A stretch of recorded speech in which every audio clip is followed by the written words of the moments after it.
Welcome to the Cafe Culture Podcast, a season of discussions on culture, politics, philosophy and science. Thank you. Thank you very much. Thank you very much for the invitation to come south of the border, and thank you for that introduction as well. Now, I'm just going to contraindicate something. When our chairman said, please take your seats, please stand if you want to or move around. We spend so much of our day sitting. I have the luxury of being on my feet. And you don't even have to look at slides, so you're not blocking anybody. If you want to move, that's absolutely fine. We spend so many hours of our day on our bottoms. So, amongst the other things that I do is I run the Scottish Cancer Prevention Network, and you'll see some leaflets and things on the table. And I'm going to talk about that towards the end of my talk. And I've chosen this very difficult area to work in, which is the area of disease prevention. Most people think it's dead boring. If you're a medic, you talk to medical students, the last thing they want to do is public health and prevention, because it doesn't have that sharp surgeon's knife. It doesn't have the exciting pharma recipes for new drugs.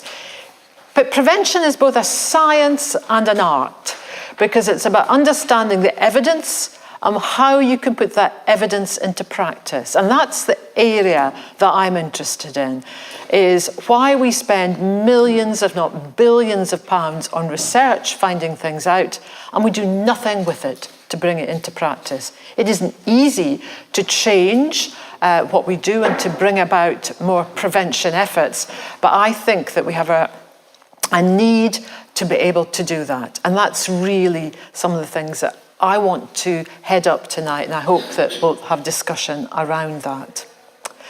So the reason that I work in cancer is because I think cancer is one of the hardest diseases to do anything about. There's some fantastic good news, you know. We can detect cancer much earlier, and we've got fabulous screening programs in this country for bowel, breast and cervical cancer. We've got brilliant treatments, and we've got lots and lots of research monies poured into treatment. But you know, the treatments that we've got, whether it's surgery, chemotherapy or radiotherapy, aren't fun. Nobody wants to have them. And there isn't anybody who's been diagnosed with cancer that doesn't wish that it could have been prevented in the first place. So we know that prevention is important. And we also know that survivorship is important. Lots of people have been through those treatments. But just living longer doesn't mean to say that quality of life is better, or that people don't worry about recurrence or fear or the risk of treatment side effects from chemotherapy and other treatments.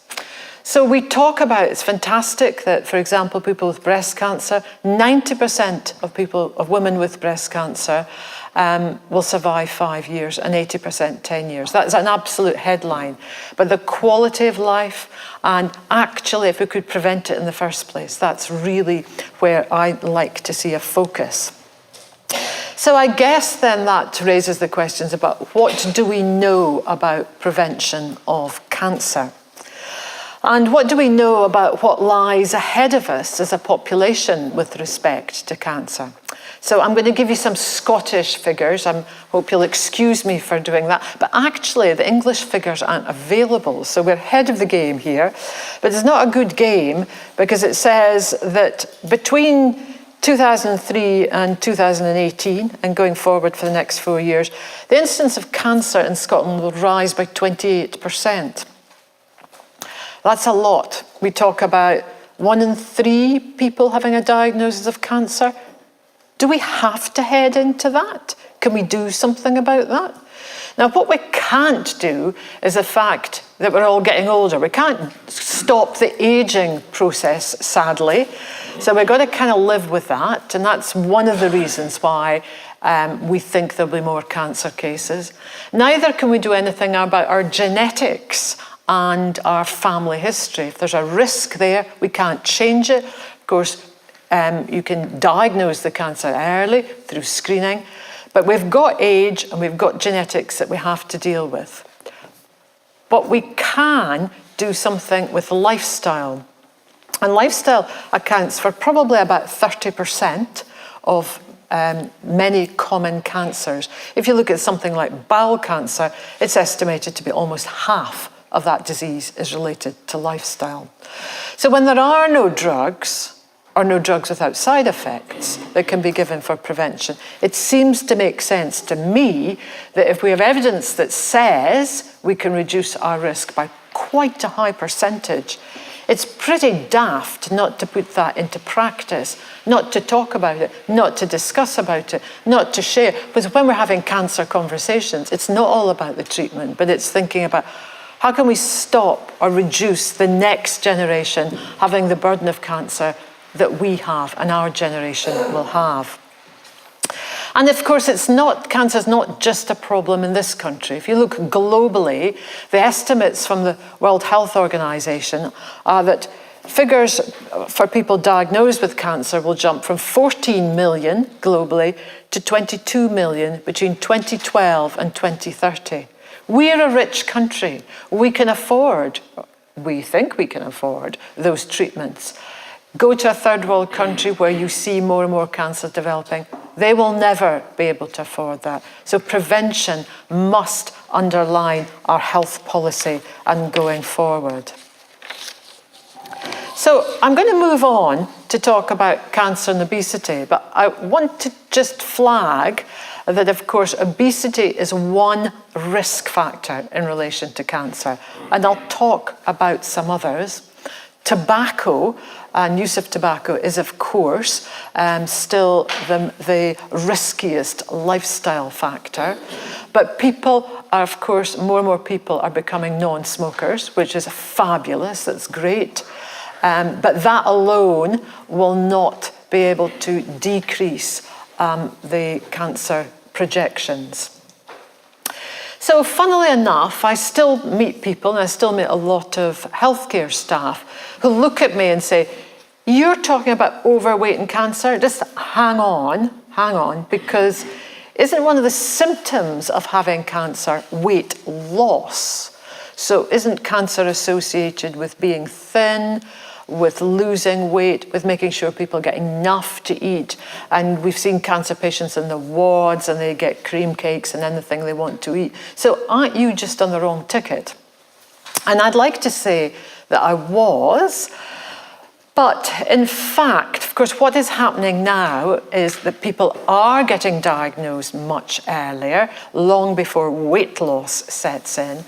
And 2/3 of our population are either overweight or obese. So the people that are being diagnosed with cancer have weight issues that have indications for not just the presentation of the disease, but also how they fare after diagnosis. So for example, the person that has a lot of weight and is in the overweight category or obese category going through surgery is more likely to recover slowly, have more days in hospital.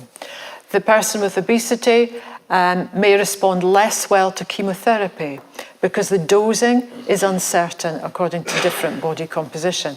So it's not just about that obesity is related to cancer risk, but it's also related to progression after diagnosis. And of course, being overweight does not mean being unhealthy per se. So perhaps one good example of that, some of you may remember when the Olympics were in London, there was a very good website that told you about each member of the British team and who they were and their height and weight and body mass index. And of course, they're in the overweight category. And that's just a reminder that actually when we talk about being overweight and we use this term, body mass index, it's a proxy for saying if somebody's got a high BMI and they're in that overweight category, they're likely to have high amounts of fat stored in their body. Now the athletes, so I've got a note here that Chris Hoy had a BMI of 27. We're not sending him for weight loss, thank you, because it's not his total weight, but it's his muscle mass will account for quite a bit of his size. So what we're really concerned about is the fat and fat storage. And fat isn't just lumps of fat. Fat is like an organ that secretes its own hormones, including fat hormones called leptin, which could have an impact on appetite, steroid hormones like estrogens. And we also know that it secretes factors that impact on glucose and insulin, as in diabetes. And we know, of course, there is a strong relationship between diabetes and obesity. But if there's a high amount of body fat with those hormones circulating, then these are the factors that then impact on cancer risk. So I'm going to use the term body fatness rather than overweight because I am referring to fat as opposed to overweight. So body fatness is associated, excess body fatness, we've all got body fat, is associated with 13 cancers, at least 13 cancers, and that includes breast cancer and bowel cancer, which are two of our most common cancers, but also cancer of the womb and the kidney, and many other of the more common cancers. And when I talk about this, it sounds all a bit negative, and it sounds like, oh gosh, once you've got excess body fat, is that you? Are you doomed? And that's always the big question. And it's the question that I'm particularly interested in going forward. And I think it's been one of the reasons why people haven't liked to talk about obesity and lifestyle, because it makes people feel guilty, it makes them feel that bad things are up ahead, there's nothing they can do, they've been bad. And actually, there's another way to look at it, which is to ask that question as to whether if people who have excess body fat lose some of that fat, will it make a difference? In other words, if you've got the fat, is it too late to do anything? Or can you intervene and reduce the risk of getting diseases like cancer and diabetes and so on? So when we look at what's been published about people who've intentionally lost weight, so that's not people who've had a severe stage cancer who've lost weight because of the disease, but for people who've decided, right, I'm going to do something about my weight, what happens to them? And there's some data from big populations, observational data, where people have been followed up over a number of years, in women, and this is women aged over 50, that includes me, and I see several people in this room, I think. And I have patients who say, I'm over 50, it's not worth me doing something now about losing weight. But the observational data, when we followed people through, shows that women who have managed to successfully reduce their weight by quite modest amounts actually have a much lower risk of developing breast cancer, postmenopausal breast cancer at age over 50. So that's quite interesting, that's quite encouraging, because it implies that even later in life, I hate to say later in life over 50, but over 50, you can still do something about reducing your risk. That's not negative, that's an opportunity there. And that might be also about healthy aging for the future. There's two other sort of sets of data that are quite interesting. The most fascinating being, what happens to people that have got a lot of excess fat who undergo bariatric surgery? So they undergo obesity surgery. What happens to them? Do they fare better? Do they just go and put a whole lot of weight back on? Is their metabolism already disturbed? And actually, the results, if you look, now we have a lot of people who've gone through that surgery, and I'm not advocating that surgery, I'm simply saying that when you look at what happens to people who've had that surgery, the results in terms of reduction in cancer risk are enormous. So a very big American study recently reported that for people who'd had the bariatric surgery compared to those of a similar size that hadn't, there was a reduction of 33% of any type of cancer. But for those that are very closely related to excess body fat, like postmenopausal breast cancer and colon cancer, the reductions were even higher. And that's interesting because it says large amounts of fat are taken away and then you reduce the risk. And it happens quite quickly. It happens within a 5 to 10 year frame. So it's worth it. It's worth losing any amount of weight, and the more the better.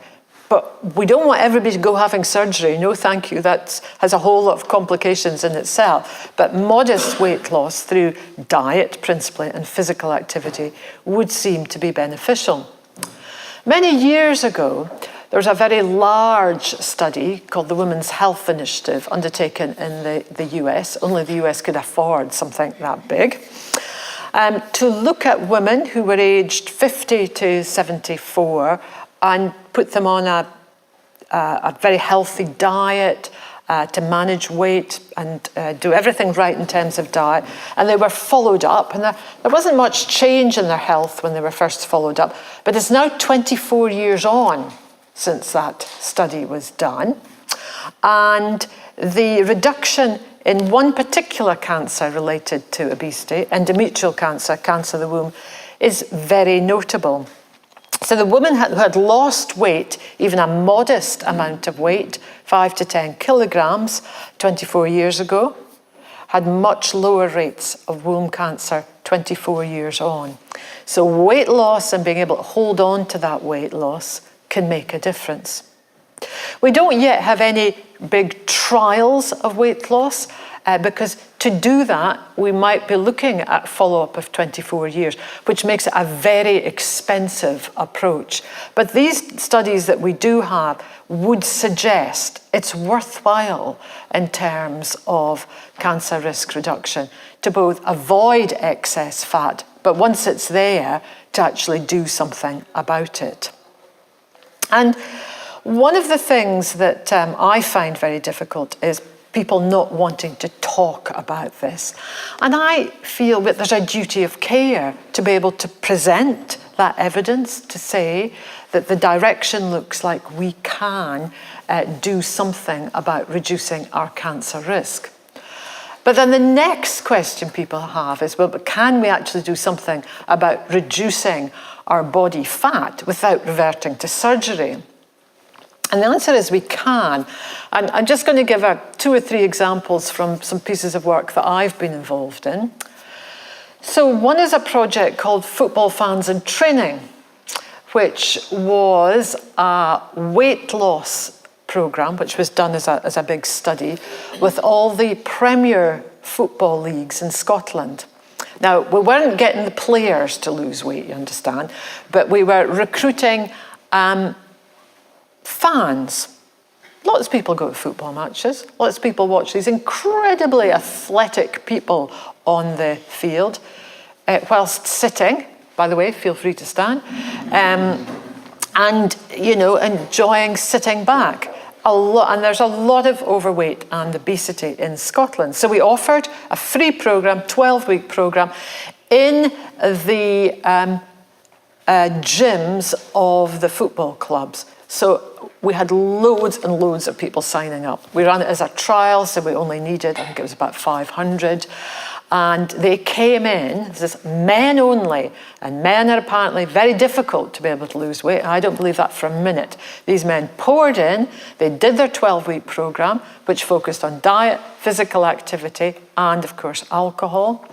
They used the club gyms. Now, a lot of these men had quite a lot of excess fat, so getting them active again is not easy, and you have to be really careful that you don't hurt the joints or strain yourself with doing a bit of football. But they loved it. And you know what? They didn't like the teaching, they liked the banter, because what they could talk about was who scored the goal on Saturday, and they had a lot in common. And actually, they then had a lot in common with trying to lose weight. And then they formed their own little football teams. And so we have football fans in training football teams. The men loved it. 5 years on, we've still got men following the programme. So we can successfully engage people out in the communities, and through diet and physical activity, get people to lose weight. And these men were very, very successful. After a year and after 3 years follow-up, they had still kept their weight down. So we can do it. We know we can do it with support. I'm obviously interested in the cancer setting. I've had the opportunity to invite people who've gone through bowel cancer screening and had a positive test, come in to the hospital to get a bowel examination, did not have cancer, but did have an adenoma, which is the stage before cancer develops. And where these people had excess body fat, we said, we can offer you a lifestyle program. Would you like to come on board with this? This was a different approach. This is one-to-one coaching and counselling. Again, we had this time about 2/3 men. Followed them up for a year, very successful weight loss. So a sort of teachable moment, people were interested. And there are many more examples that we can give of successful weight loss programs. But weight loss programs mean supporting people, because quite often when we ask people to change their diet or their physical activity, we're asking them to be deviant from the people that they're sitting next to, their families and their workmates. And it's jolly difficult when everybody else is helping themselves to high fat, high sugary foods which abound, to say, no, I'm going to be different. You've really got to be so strong-minded. And people need support for that. And we're not always good at supporting through hospitality, for example, or through our families. We always want, well, speaking personally, I always want to feed my children. And you feel that that's very much part of what you do to be part of our culture. Oh, I'll just tell you the story about Auntie Mary, actually, while I'm on the case here. So Auntie Mary, my favourite auntie, went off to New Zealand a few years ago, and she visited family there, and she visited a distant relative who was maybe in her 40s, who'd had mental health problems. And when she came back, I said to Auntie Mary, how was this particular girl? And she said, she was fine. She invited me over for a cup of tea. No biscuit. Indicative that she wasn't quite back to normal. And our culture is about feeding people. So we have a part to play in that. But of course, there's a much bigger part by what the food industry provides for us, and the portion sizes that we see, and all the little additional marketing that helps us feel very tempted by things that perhaps we wouldn't otherwise look at. So it's really hard for individuals. We need support. And I think we all have a role in trying to have a voice about saying that we don't want to have any more fat, thank you, than we already have. So let's just move on to, but we could come back to that later, but let's just move on to thinking, well, what is it that leads to that excess body fat? I've mentioned two things, physical activity and diet. The most important of those two is diet. There's always this debate, as long as I'm physically active, I'm fine. Weight gain is principally about diet, but you do need to maintain a certain level of activity as well. And the current recommendations are 70 minutes vigorous activity a week. That's if you're a runner or a fast cyclist, or you're a mountain goat up the mountains. In other words, you're maybe a weekend warrior. 70. Eh? 70 minutes. 75. Or 150 minutes of moderate activity. I'm a moderate person.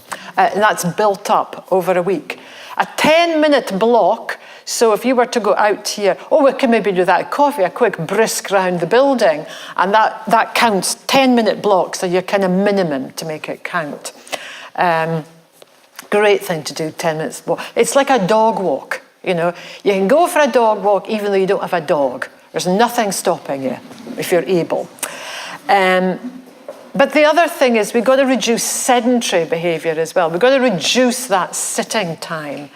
And sitting time will contribute to a whole lot of things in terms of our health. It's not just about being active, but there's something about prolonged sitting. So even our athletes who could be out training in the evening, running races, doing all kinds of things, if they also sit at a computer all day for 6 hours, that's an independent risk factor for at least 3 cancers, endometrial, breast and bowel. So you need to move. It's not just about being active, it's about making sure you don't just slump. There's something there as well. And we sit on our bus to work. We sit, when we're at the computer, we sit in front of the telly. It's a great goal to have, to think about, not just being active, but also reducing sitting time.